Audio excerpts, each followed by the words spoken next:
എല്ലാവർക്കും പുതിയൊരു വീഡിയോയിലേക്ക് സ്വാഗതം. നമുക്ക് ഓവനോ ബീറ്ററോ ഒന്നുമില്ലാതെ തയ്യാറാക്കാവുന്ന ഒരു കപ്പ് കേക്കിൻ്റെ റെസിപ്പിയാണ് നിങ്ങളുമായിട്ട് ഷെയർ ചെയ്യുന്നത്.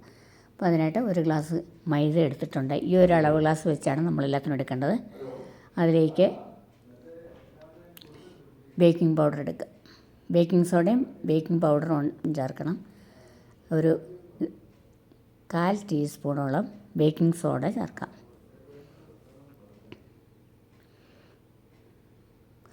അതേ സ്പൂണിൽ ഒരു ടീസ്പൂണോളം ബേക്കിംഗ് പൗഡർ ചേർത്ത് കൊടുക്കാം.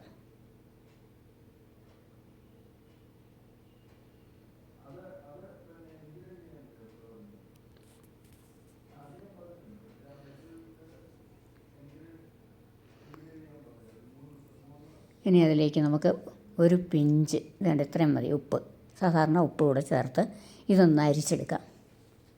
ഇതെല്ലാ ഭാഗവും ഒരുപോലെ എത്താനായിട്ടാണ്, മിക്സ് ആക്കാനായിട്ട് നമ്മളിതിങ്ങനെ ചെയ്യുന്നത്. 2-3 പ്രാവശ്യം ഇതുപോലെ ചെയ്യുന്നത് നല്ലതാണ്.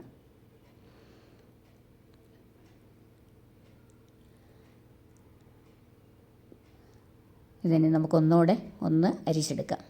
ഒരു ബൗളിലേക്ക് അരിച്ചെടുക്കാം.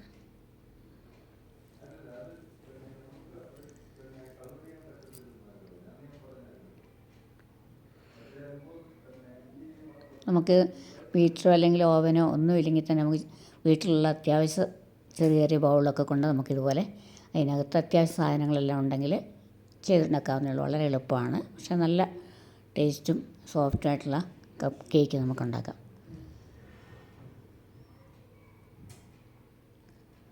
അപ്പോൾ അങ്ങനെ ഇടഞ്ഞെടുത്തിട്ടുണ്ടല്ലോ.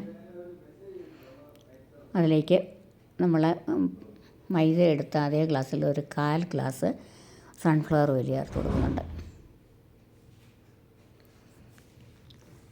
അതേ ഗ്ലാസ്സിൽ തന്നെ നമുക്ക് പാല്, റൂം ടെമ്പറേച്ചറിലുള്ള പാലെടുക്കാൻ നമ്മൾ പ്രത്യേകം ശ്രദ്ധിക്കണം. 1/4 ഗ്ലാസ് പാലോട് ചേർത്ത് കൊടുത്തു. ഇതിനെ നന്നായിട്ട് മിക്സ് ചെയ്യാം.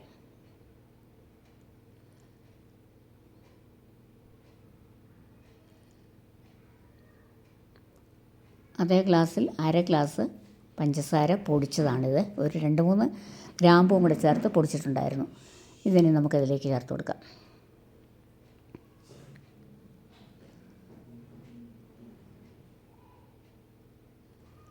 മധുരം കൂടുതൽ വേണ്ടെന്നുണ്ടെങ്കിൽ ഒരു 1/4 ഗ്ലാസ്സൊക്കെ ഇതായിരിക്കും. ഇത് സാധാരണ ഒരു മധുരത്തിൻ്റെ ലെവലിലാണ് ഞാൻ ചേർത്തിരിക്കുന്നത്. 1/2 ഗ്ലാസ് എടുത്തിട്ടുണ്ട്. 1/2 ഗ്ലാസ് പഞ്ചസാര പൊടിച്ചിട്ട് 1/2 ഗ്ലാസ്. ഇതിന് നന്നായിട്ട് മിക്സ് ചെയ്യാം. തിക്കായതുകൊണ്ട് നമുക്കൊരു 1/2 ഗ്ലാസ് വെള്ളം കൂടെ ഞാനിതിലേക്ക് ചേർത്തിട്ടുണ്ട്. ഇതിന് നന്നായിട്ട് ഒരു ഫ്ലോയിങ് കൺസിസ്റ്റൻസിയിലുള്ള ഒരു ബാറ്ററാക്കി നമുക്കെടുക്കണം.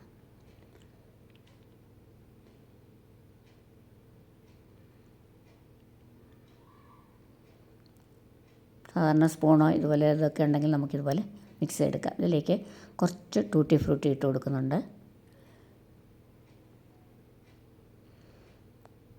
കറുത്ത മുന്തിരി 2-3 കാഷ്നട്ടിൻ്റെ പീസ് ഇട്ട് കൊടുത്തിട്ടുണ്ട്. ഇത് നന്നായിട്ടൊന്ന് ഇളക്കി കൊടുക്കാം.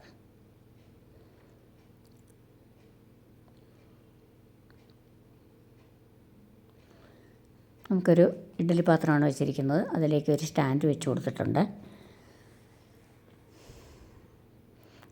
ഇനി നമുക്കിതൊരു 5 മിനിറ്റ് ഹൈ ഫ്ലെയിമിലൊന്ന് പ്രീ ഹീറ്റ് ചെയ്തെടുക്കാം. അപ്പോൾ എല്ലാവർക്കും ഈ ഓവനൊന്നും കാണണമെന്നില്ല. അപ്പോൾ ഇതുപോലെ ഈസിയായിട്ട് തയ്യാറാക്കാം. നമുക്കിതുപോലെ ചെറിയ ബൗള്, അതിനകത്തേക്ക് അല്പം എണ്ണ തേച്ച് കൊടുക്കാം. ബട്ടർ പേപ്പർ ഉണ്ടെങ്കിൽ അത് ഒഴിച്ച് കൊടുക്കുക. ഇതിപ്പോൾ ഞാൻ വെറുതെ ഡയറക്റ്റ് അങ്ങ് ഒഴിച്ച് കൊടുക്കുകയാണ്. ഇതിലേക്ക് ഒരു 1/4 ഭാഗം ബാറ്റർ ഒഴിച്ച് കൊടുക്കാം. നിറച്ചൊഴിക്കേണ്ട, അത് കൂടുതൽ വെളിയിലേക്ക് വരും. അത് കാരണം 1/4 ഭാഗത്തോളം ബാറ്റർ ഒഴിച്ചു.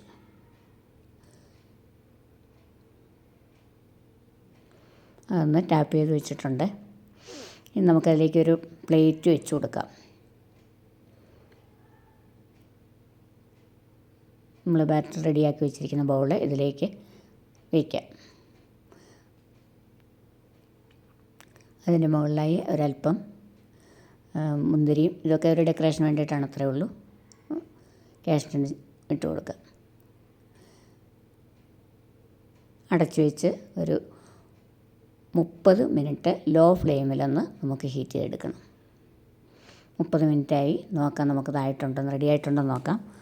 ടൂത്ത് പിക്കോ എന്തെങ്കിലും കൊണ്ട് നമുക്കിതൊന്ന് കുത്തി നോക്കാം.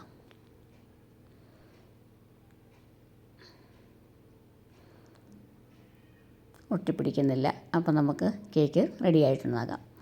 അപ്പം ലോ ഫ്ലെയിമിൽ 30 മിനിറ്റാണ് ഞാൻ വെച്ചിരുന്നത്. നമുക്കിതിൻ്റെ അടുത്ത് വെളിയിലേക്ക് തണുക്കാനായിട്ട് വയ്ക്കാം. നന്നായിട്ട് തണുത്തതിന് ശേഷം നമുക്ക് വേണ്ട സൈഡൊക്കെ വിട്ട് വരുന്നുണ്ടോ, നല്ല സോഫ്റ്റായിട്ടുള്ള കേക്ക് ഇതുപോലെ തയ്യാറാക്കാം. അപ്പം ഇത് നിങ്ങളിതുപോലെ തയ്യാറാക്കി നോക്കണം.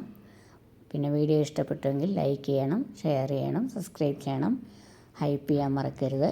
Wish you all A happy Christmas, happy new year.